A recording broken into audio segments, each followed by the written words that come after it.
The first whisper reached me before I even stepped fully into the ballroom. Is that her? I didn't turn. Not yet. Another voice, softer, sharpened by wine and confidence. I heard the foundation isn't even real. A pause. Then a quiet, satisfied hum. Figures. The chandelier light caught the edge of my glass as I accepted it from a passing server, my fingers steady in a way that surprised even me. The room was already watching. Not openly, not yet, but in that subtle, predatory way people in expensive clothes observe what they believe is a mistake, or a spectacle. I took 2 more steps forward, and she had the audacity to show up. That one landed harder. I smiled anyway.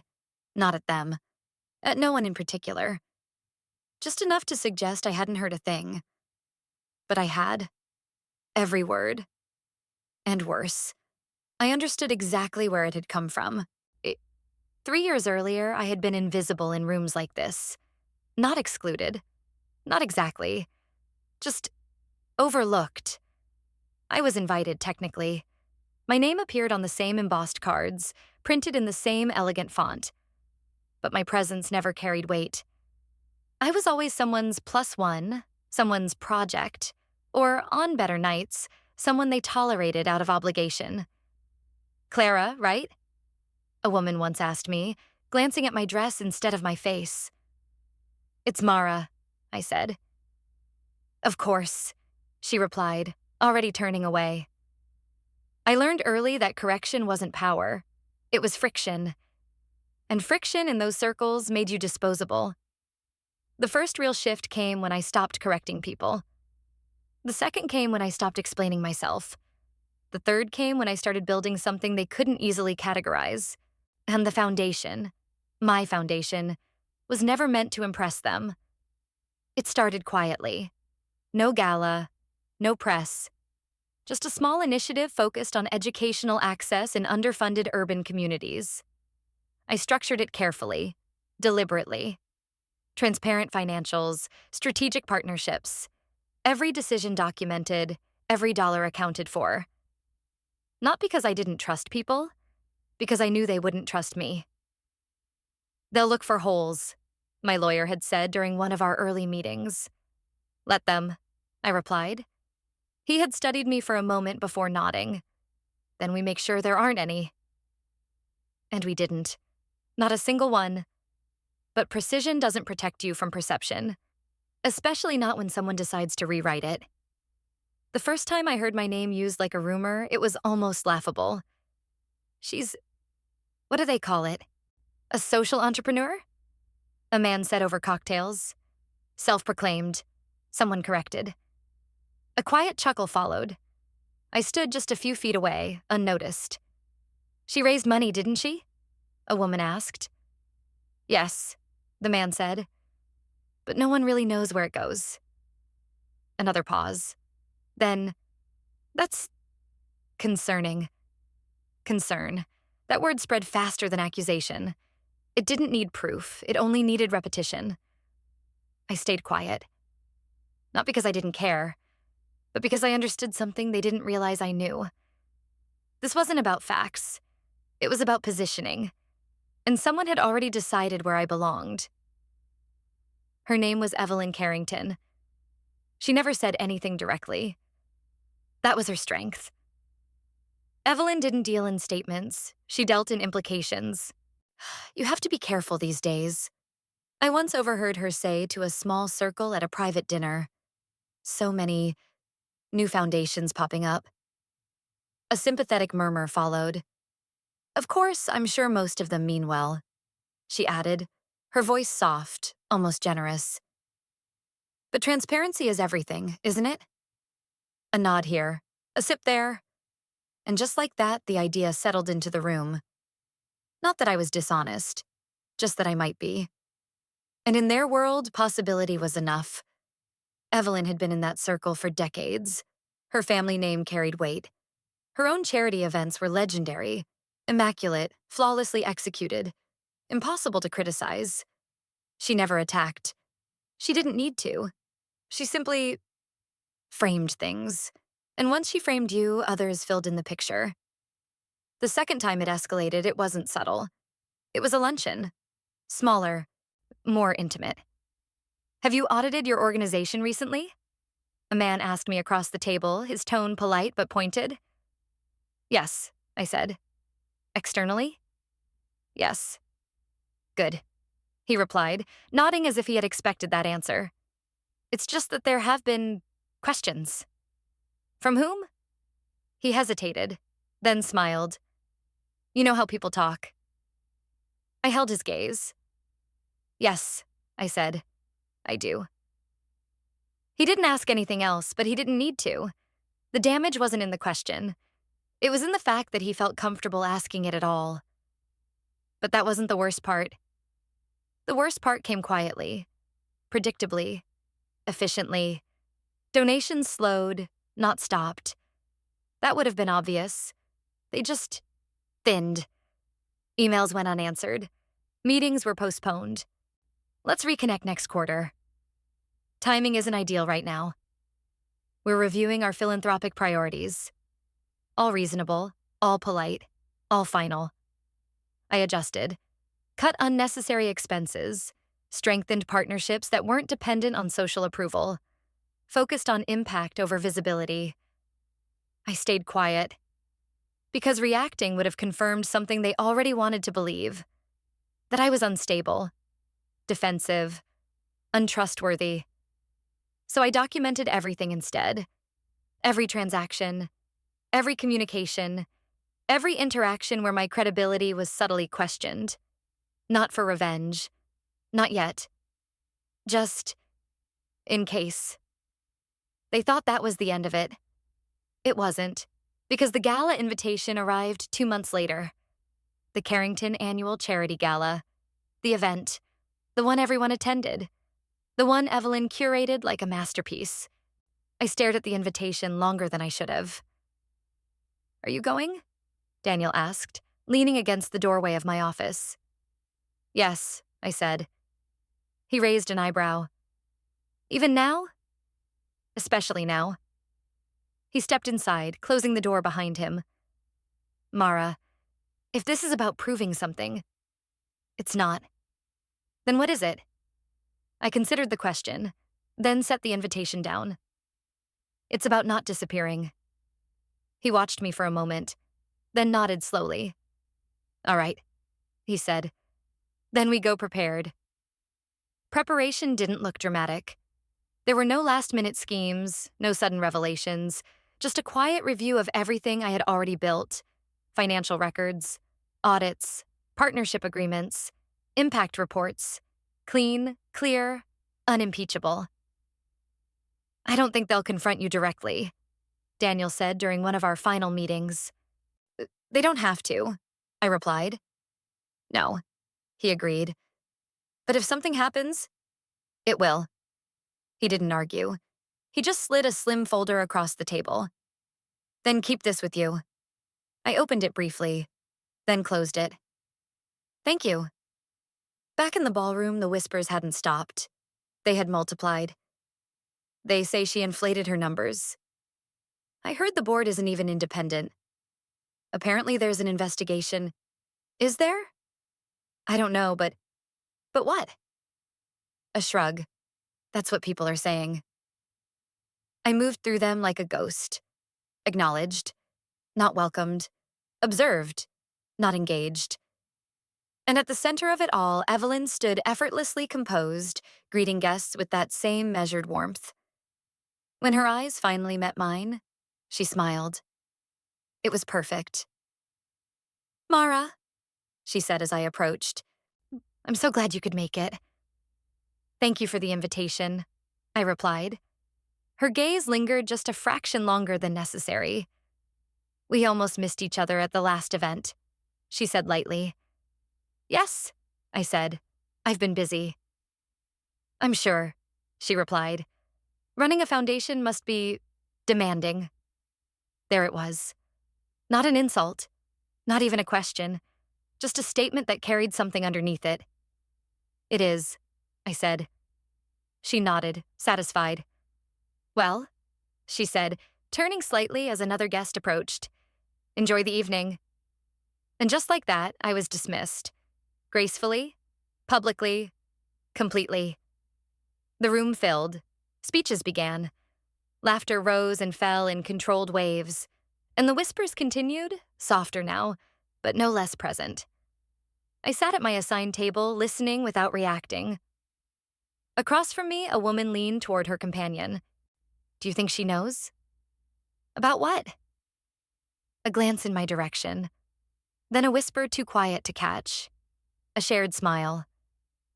I lifted my glass, took a sip, and said nothing. The humiliation wasn't loud. That's what made it worse. No one confronted me directly. No one accused me to my face. They just adjusted. Distance where there used to be polite interest. Silence where there used to be conversation. Doubt where there had once been neutrality.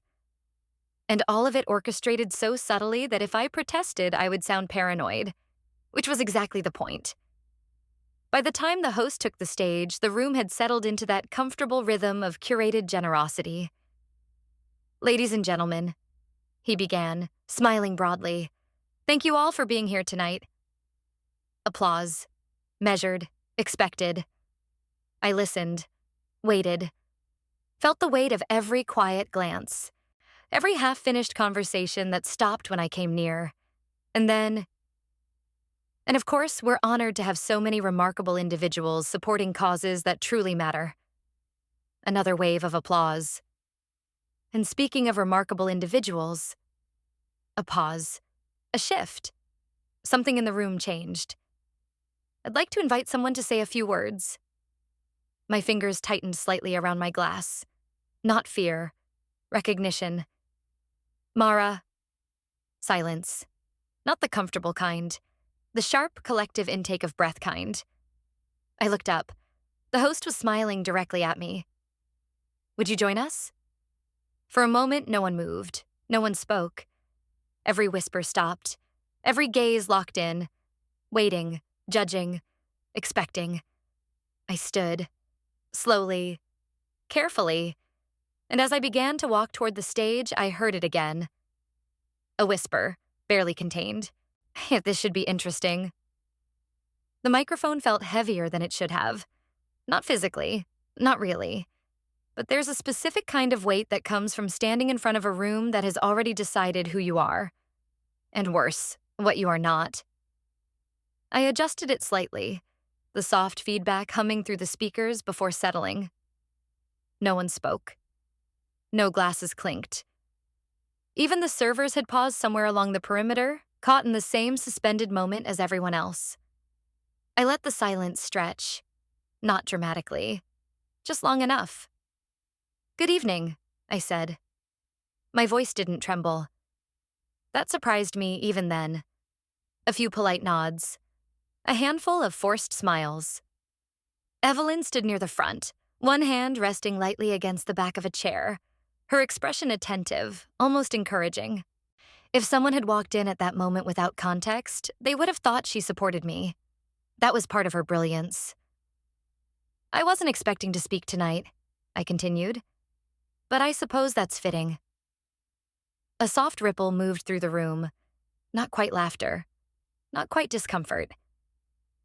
"I've spent a lot of time in rooms like this," I said. Listening. That landed. Not loudly, but noticeably. Listening to people talk about impact, about responsibility, about trust. A man at one of the side tables shifted in his seat. "And more recently," I added, my gaze steady, listening to people talk about me. There it was. No accusation. Just acknowledgement. The air tightened. I could feel it. "I've heard some interesting things," I said, allowing the faintest hint of a smile. "That my foundation isn't real. That our numbers are inflated. That there are questions about where the money goes." No one interrupted. No one denied it. That was the part that mattered. "I think what fascinates me most," I continued, "is not that these things were said, but how easily they were believed." A woman near the back crossed her arms. Someone else looked down at their plate. I understand skepticism, I said. I respect it. In fact, I built my organization around it. I reached into my clutch, slowly, deliberately, not to create drama, but to remove any illusion of it. The folder Daniel had given me slid easily into my hand. I didn't open it yet. I anticipated questions, I said, long before they were ever asked out loud. A subtle shift, a few heads tilted, curiosity now replacing certainty. So I made sure we had answers. I placed the folder on the podium, still closed. Independent audits, full financial transparency, third-party oversight, every donation tracked, every expense accounted for. A man near Evelyn leaned toward her slightly. She didn't look at him. She was still watching me. Carefully now. But that's not why I'm standing here tonight. I let that sit. Because it was true. This wasn't about proving innocence. That would have been too small. I'm not here to defend myself, I said. Because the truth doesn't require defense in the way rumors do. A quiet exhale moved through the room. Not relief. Adjustment. They were recalibrating. Good. I'm here, I continued, because I'm genuinely interested in how something like this happens. Now, a few people looked up. Not at the documents. At me. How a room full of intelligent, experienced individuals can hear something unverified and repeat it with such confidence. A man near the center cleared his throat. No one acknowledged him. How doubt becomes certainty, I said. Without evidence, without accountability. I opened the folder. Not quickly, not slowly. Just precisely. Inside were copies. Clean, organized, labeled. I lifted the first page. This, I said, holding it up slightly, is our most recent independent audit. I didn't read from it. I didn't need to. It confirms exactly what we've reported. Every figure, every allocation. I set it down, lifted another. These are our partnership agreements. Signed, verified, active. Another. Our donor reports. Detailed, accessible, available to anyone who ever asked. I paused, then added, quietly. Which is interesting, because very few people actually did. That one hit, harder than anything else so far. Because it was true. They hadn't investigated. They had assumed. I closed the folder again. Gently. I could go on, I said. I could walk through every document, every number, every detail. I looked out across the room, met eyes, held them. But that wouldn't change what's already happened. No one moved. No one spoke. And then, I think the more important question is, why? A shift near the front. Evelyn adjusted her posture. Subtle, but I saw it. Why was it so easy, I continued, to believe that I wasn't legitimate? Silence. Real silence now. Not polite, not performative. Uncomfortable. Was it because the information wasn't available? I asked. A slight shake of my head. No. Was it because the structure wasn't clear? Another pause. No. I let the next words come without emphasis, without accusation. Or was it because I didn't come from where most of you did? There it was, not explosive, but undeniable. A few people shifted in their seats. Someone looked toward Evelyn. She remained still, watching, measuring. I wasn't born into this circle, I said. I wasn't introduced through legacy or family or expectation. My voice remained steady. I built something from the outside, and I brought it in. A breath, slow, controlled.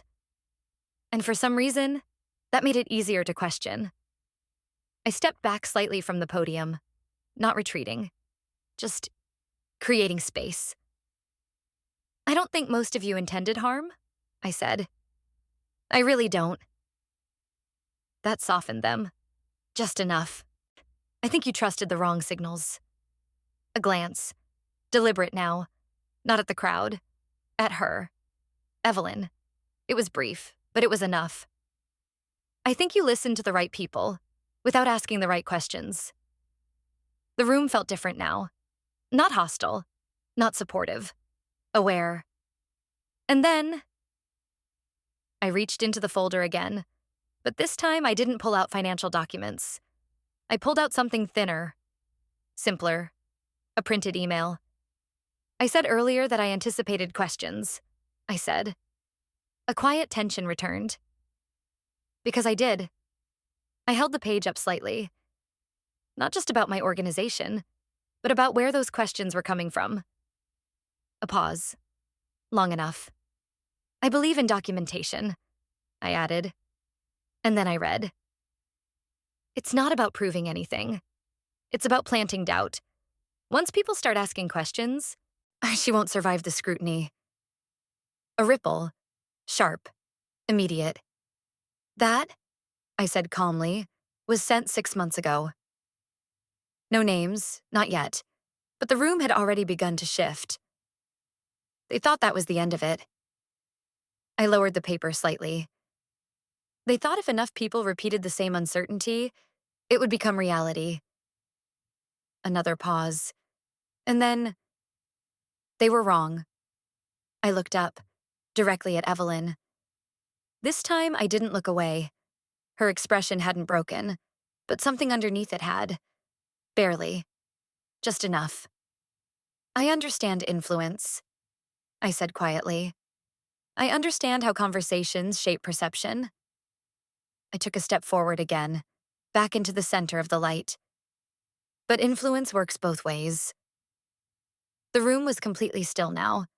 No movement, no whispers, just attention. And tonight, I said, we're going to be very clear about what's real and what isn't. I placed the email back into the folder, closed it, rested my hands lightly on the podium, not gripping, not defensive, just present. Because reputations matter, I said, not just mine. A beat. Everyone's. And for the first time that evening, no one looked at me like a question. They were starting to look at each other. For a moment, no one moved.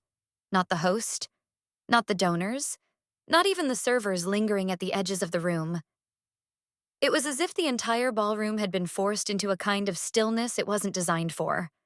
Not the curated quiet of polite attention, something sharper, more aware.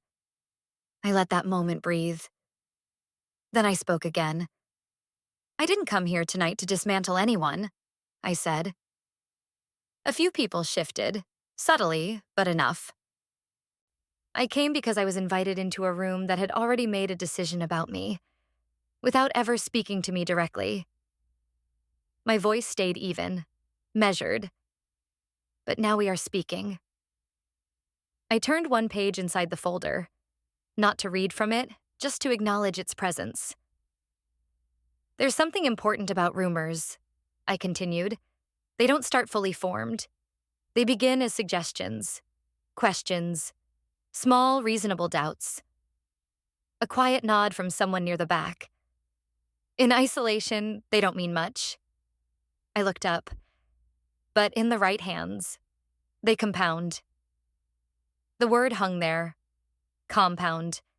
Because that's exactly what it had done. I've spent the last few months being evaluated, I said. Not by auditors, not by partners, but by proximity. A faint tightening in Evelyn's jaw, barely visible. But it was there. Who speaks to me? Who doesn't? Who returns calls? Who hesitates? I tilted my head slightly. It's an interesting system. A few uncomfortable glances passed between tables. Because it creates a kind of silent consensus. No one challenged that. No one could.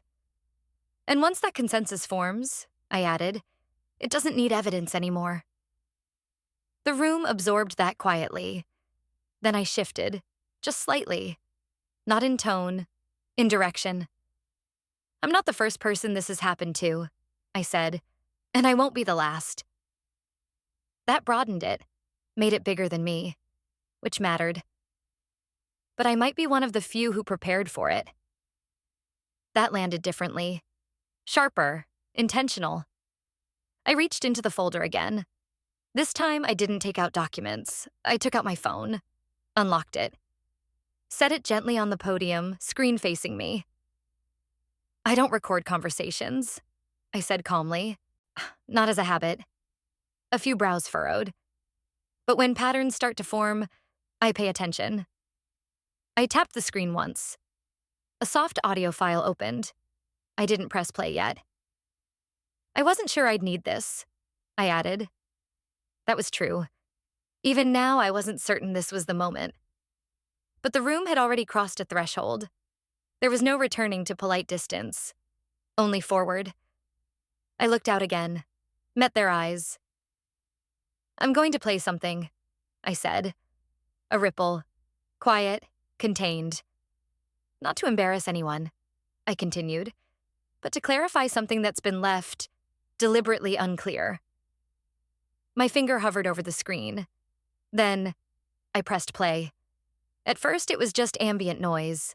Glasses, low conversation, the kind of indistinct background sound that fills private dinners. Then a voice. Clear enough. Controlled. Familiar. It's not about proving anything. A shift in the room. Subtle. Immediate. It's about planting doubt. No one moved now. Once people start asking questions, silence tightened. She won't survive the scrutiny. The audio ended. I didn't replay it. I didn't need to, because everyone had heard it. And more importantly, they had recognized it. I didn't say her name. I didn't look at her immediately. I let them arrive there on their own, which they did. Slowly. I could feel it happening, the turning of attention, the quiet recalibration of certainty. Evelyn hadn't moved. Not visibly, but the stillness around her was different now. It wasn't authority. It was containment. I let a few seconds pass before speaking again. That recording, I said evenly, was made at a private dinner 6 months ago. No embellishment, no dramatics. Not illegally, not secretly. I paused. It was a group conversation, one I happened to be included in, briefly. A small, almost imperceptible inhale from somewhere in the room. I didn't think much of it at the time, I added, because at that point, nothing had happened yet. That was the truth that mattered most. They thought that was the beginning of it. I lifted my gaze. Finally, fully, to Evelyn. But it wasn't. Her expression was still composed, but there was something new beneath it. Not panic, not even fear. Calculation. The kind that comes when someone realizes the framework they built is no longer stable. I stayed quiet, I said. Not to her. To everyone. Because reacting too early would have turned this into something else. A few people nodded slightly. They understood that. I let the questions come, I continued. I let the assumptions settle. My voice didn't change, but the room did. Because I wanted to see how far it would go. Another pause. Then, and who it would reach. That part lingered, because now it wasn't just about her. It was about everyone who had participated, even passively. I stepped away from the podium. Just a fraction. Not retreating. Creating distance. I'm not asking for apologies, I said. That caught them off guard. I'm not asking for explanations. Another shift. Because that's what they expected. Damage control. Negotiation. But I wasn't offering either. I'm asking for awareness. Silence. Deep. Uncomfortable. Necessary.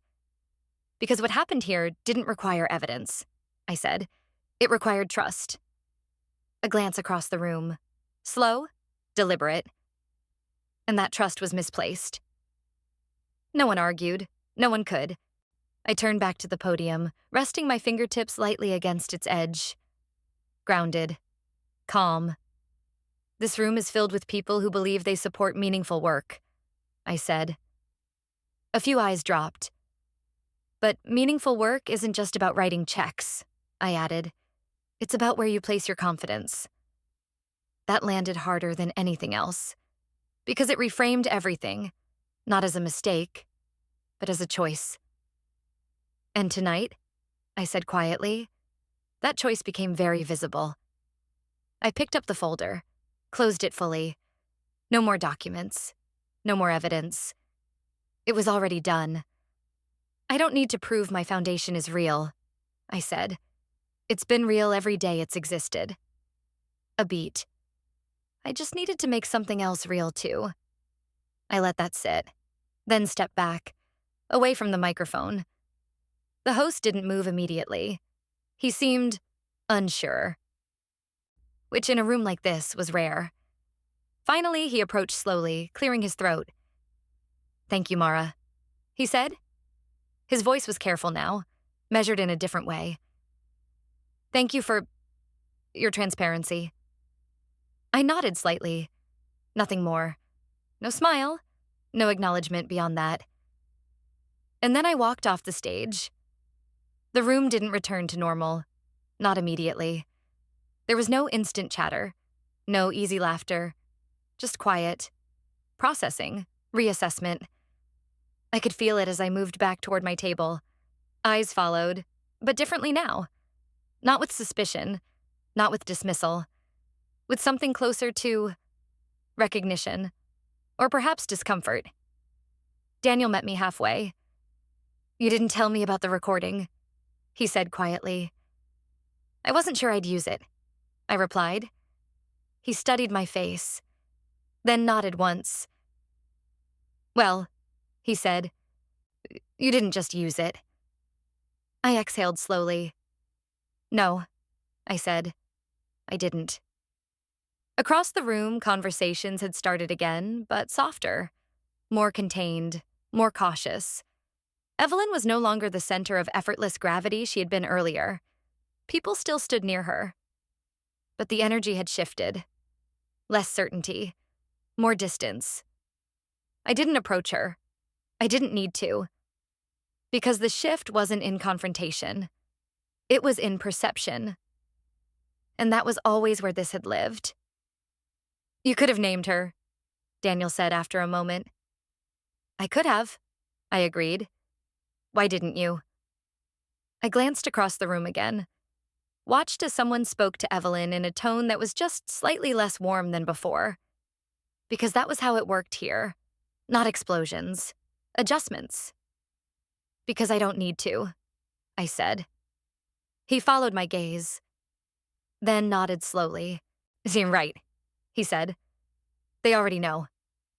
I picked up a glass from a passing tray. This time my hand felt lighter. Not because anything had been erased, but because it had been seen. Clearly. Publicly. Finally. "I wasn't trying to destroy her," I said. Daniel looked at me. "I know." I took a sip, then added almost to myself, "I just stopped letting her define me." By the end of the night, nothing dramatic happened. No confrontations, no apologies, no grand gestures. People left the way they always did, measured, composed, careful. But there were differences, subtle, important. A man who had ignored me earlier paused on his way out. "Mara," he said, "I'd like to speak with you next week, about your work." I nodded. "Of course." A woman who had once questioned my audits gave a small, tight smile. "I appreciate what you said tonight." "Thank you," I replied. Evelyn didn't approach me, and I didn't approach her. We didn't need to, because whatever existed between us had already been clarified, not publicly destroyed, just exposed. And in a room like that, exposure was enough. Later, outside, the air felt different. Cooler, quieter, real. Daniel stood beside me as we waited for the car. "You're very calm," he said. "I am," I replied. "More than I expected." I thought about that, then nodded slightly. Because this was never about winning, I said. He glanced at me. Then what was it about? I watched as the last few guests stepped out, their conversations hushed. Then I answered, being seen correctly. A pause. And now? I exhaled. Slow, steady. Now I don't have to explain anything anymore. The car pulled up. The door opened. And for the first time in a long time, I stepped forward without feeling like I was walking into a room that had already decided who I was. The next morning didn't feel triumphant. It felt quiet. Not the uneasy silence from the night before, but something steadier, more grounded, the kind of quiet that comes after something has been settled. Not erased, not undone, but finally put into the right shape. I woke up before my alarm. Lay there for a moment, staring at the ceiling, replaying nothing. That surprised me. For months, my mind had been a loop. Conversations, glances, half-finished sentences that carried more weight than they should have. Every interaction had needed interpretation. Every silence had felt like a message. Now there was nothing to decode, just clarity. My phone buzzed on the nightstand. I didn't reach for it immediately. That was new too. Eventually, I picked it up. Messages, emails, missed calls. Not overwhelming, but noticeable. The subject lines were careful. Following up. Would love to connect. After last night. I set the phone back down. Not out of avoidance. Out of choice. For the first time, I didn't feel the urgency to respond immediately. To manage perception, to correct narratives, to hold something together. Because there was nothing left to hold in place. It had already shifted.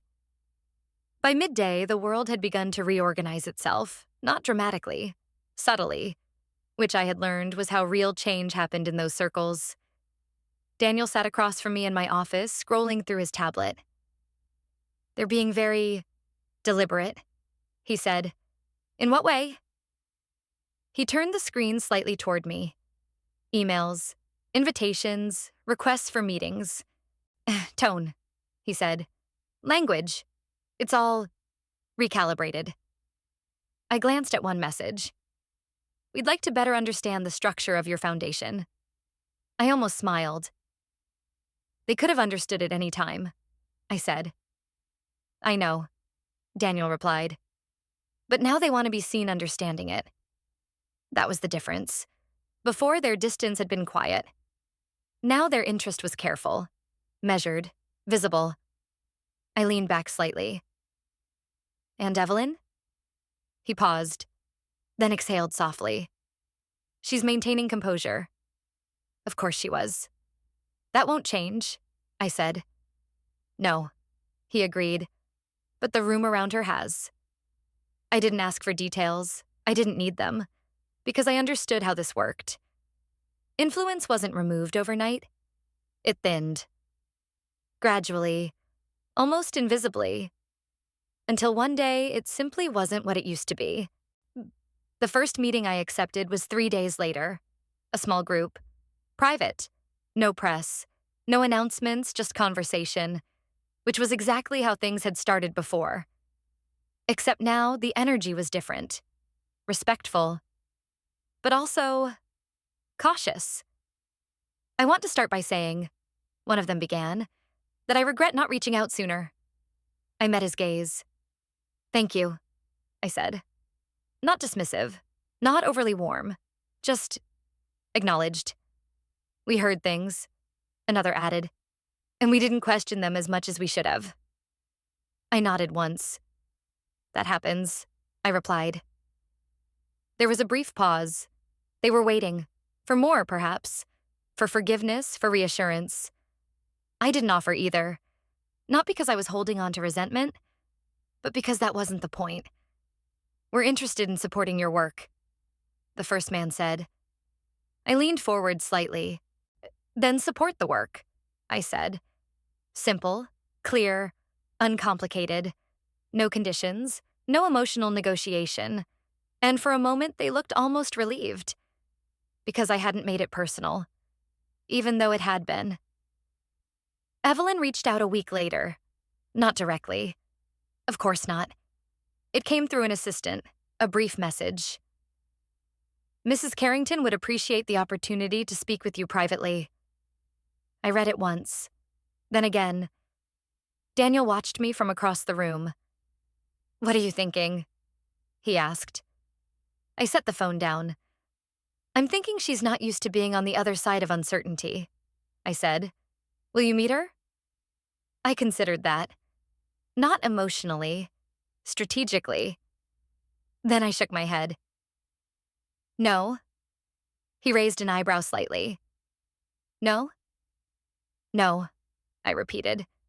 There's nothing to discuss. Not even closure? I almost smiled. Closure isn't a conversation, I said. It's a shift. He nodded slowly. Fair. I picked up the phone again, typed a response. Brief, polite, final. Thank you for the message. I don't believe a meeting is necessary. I wish you the best. I sent it, and that was it. No hesitation, no second thoughts, because I wasn't avoiding her. I was choosing not to re-enter something that had already resolved itself. Over the next few weeks, things continued to change. Not loudly, but consistently. Partnerships that had gone quiet re-engaged. New opportunities appeared. Not because I chased them, but because the narrative around me had shifted. Not to admiration, not even to full trust, but to neutrality. And in that world, neutrality was power. You're being invited into rooms that weren't accessible before, Daniel said one afternoon. I was always invited, I replied. Yes, he said, but now they're listening. That was true, and I could feel the difference. In the way conversations unfolded, in the way questions were asked, not as challenges, but as genuine inquiries. In the absence of that underlying skepticism that had once colored everything. It wasn't perfect, but it was real. One evening, about a month after the gala, I found myself standing in another ballroom. Smaller, less performative, but still familiar. A woman approached me near the bar. I was there, she said quietly. At the Carrington Gala. I turned to face her.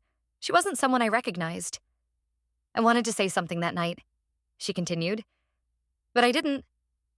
I waited. I believed what I heard, she said, without checking. Her voice wasn't defensive. It wasn't even apologetic. Just honest.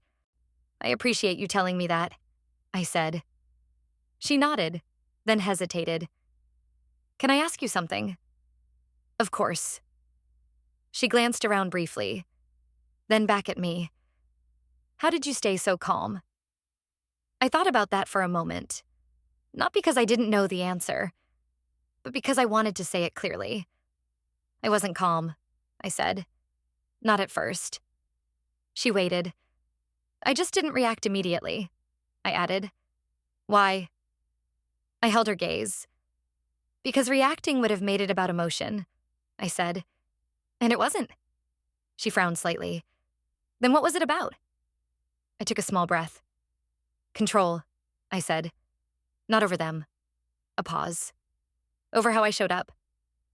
She nodded slowly, as if that settled something. Thank you, she said.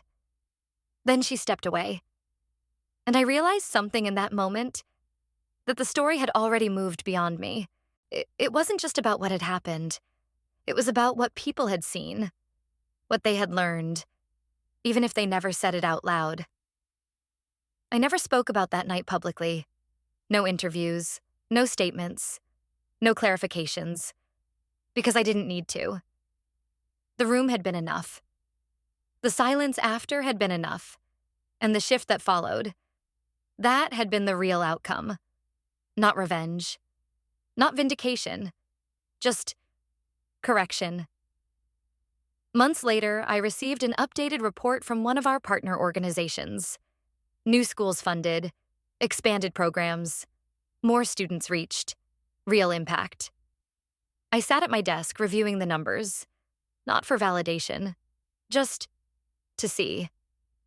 Because this had always been the point. Not the rooms, not the whispers, not even the reversal. Just the work. The actual work. And for the first time in a long time, that was where my focus stayed. Undisturbed, unquestioned, clear. Sometimes I still think about that moment on stage. Not the speech, not the recording, but the silence just before I spoke. The weight of it, the expectation, the way the room had already decided who I was, and how quickly that decision unraveled. Not because I fought it loudly, but because I addressed it precisely. There's a difference, a significant one. And once you understand it, you don't forget. I didn't lose anything that mattered. Not really. What I lost was assumption, ease, unquestioned acceptance. And in return, I gained something more durable. Clarity. Not just about them, but about myself. About what I would tolerate, what I wouldn't, and how I would respond when those lines were crossed. I still attend events. Still walk into rooms where people know my name. But now the feeling is different. Not because they've changed completely, but because I have.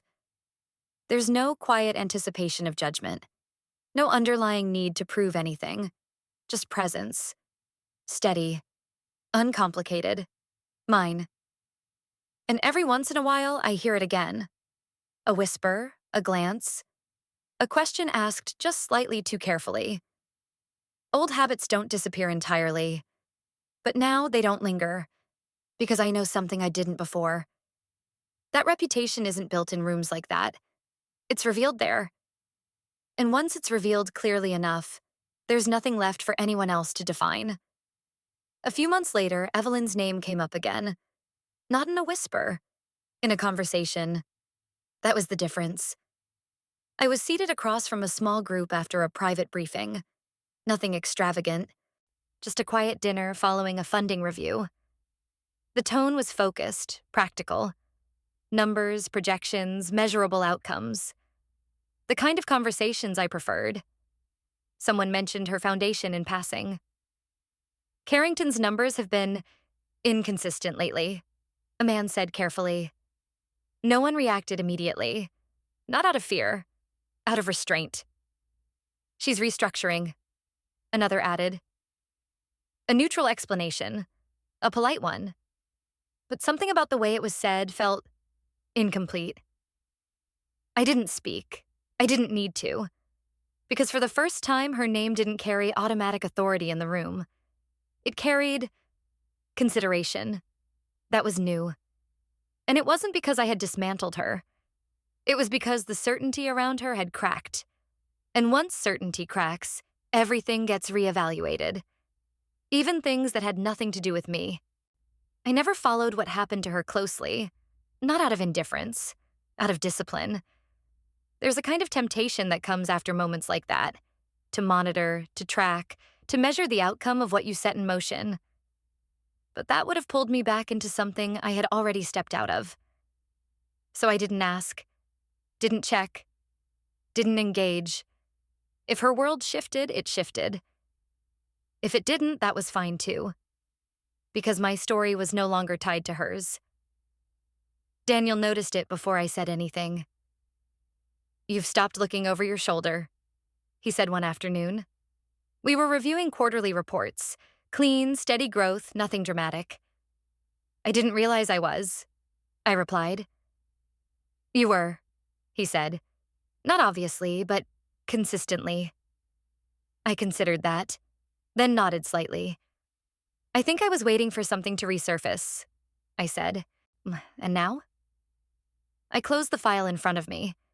Now I don't expect it to. He leaned back in his chair. "That's a shift." "Yes," I said. "It is." There's a moment after everything settles where you realize the tension you've been carrying wasn't just external. It had moved inward. Quietly. Gradually. Until it felt normal. And when it finally leaves, there's space where it used to be. Not emptiness. Just space. That's what I felt. Not victory. Not relief. Just room. To think. To focus. to exist without that constant, low-level calculation of how I was being perceived. The work expanded, naturally, without forcing it. New partnerships formed, not because I pushed for them, but because the foundation's structure finally stood on its own, without distortion. We opened 2 additional programs within the year, scaled one of our early initiatives beyond what I had originally planned. Not aggressively, sustainably. Every step documented, every decision deliberate, the way it had always been.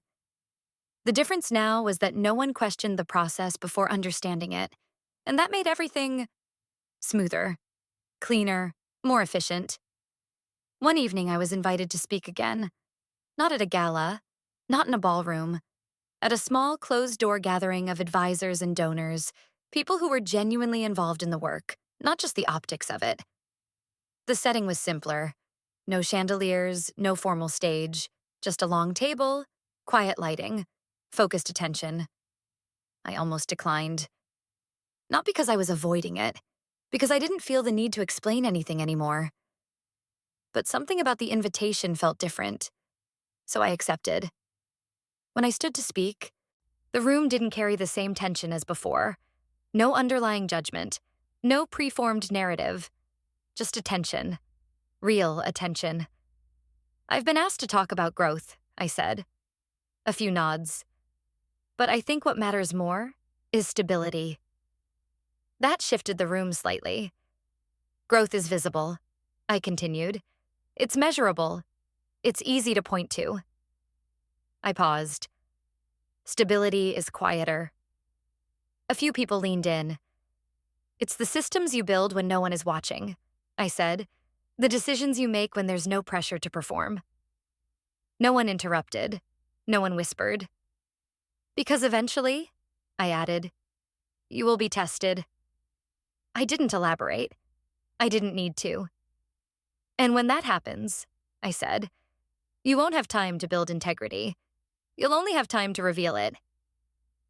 The room stayed still, absorbing it, not reacting, which was exactly the point. I finished without referencing the past, without referencing her, without referencing the gala at all. Because the lesson didn't belong to that moment anymore. It belonged to the structure behind it. After the meeting, a man approached me. Older, measured. "I was at the Carrington event," he said.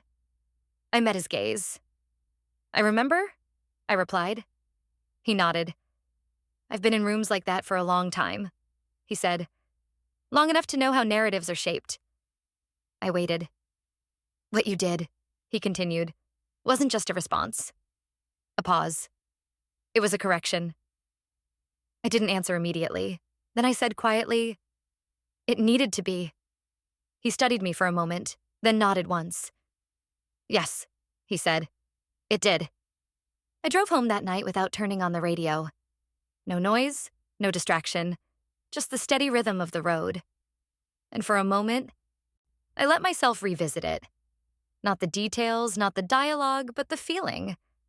Standing in that ballroom, hearing those whispers, knowing exactly what they meant, and choosing, deliberately, not to react in that moment. Not because I was passive, but because I was patient. There's a difference. A critical one. And it's easy to misunderstand from the outside.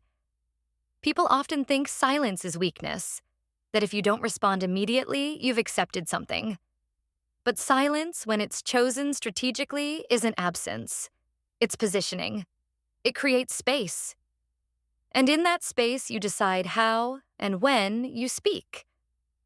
By the time I reached home, the thought had settled into something clearer.